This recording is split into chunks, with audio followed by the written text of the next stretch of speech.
कठपुतली नृत्य की जड़ें राजस्थान के रेगिस्तान की गहराइयों में छिपी हैं और इसके साथ जुड़ी एक अद्भुत मगर कम सुनी गई कहानी है। कहा जाता है कि बहुत समय पहले राजस्थान के एक छोटे से गांव में राजा भोज का शासन था।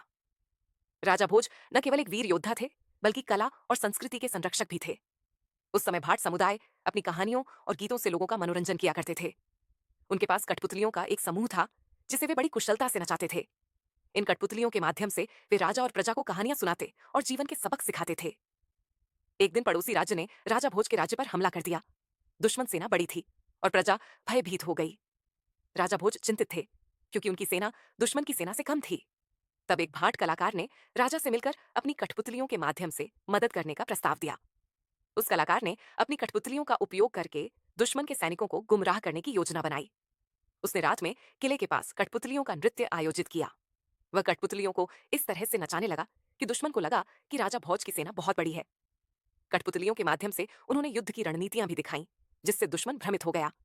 इस चालाकी ने दुश्मन को हतोत्साहित कर दिया और उन्होंने बिना लड़े ही पीछे हटने का निर्णय लिया। राजा भोज ने उस भाट कलाकार और उसकी कला को नमन किया।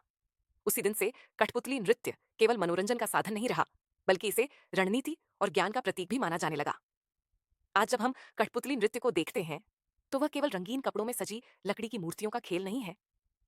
वह सदियों पुरानी उस बुद्धिमत्ता और साहस की कहानी है, जिसने न केवल मनोरंजन किया, बल्कि इतिहास में एक अदृश्य भूमिका निभाई।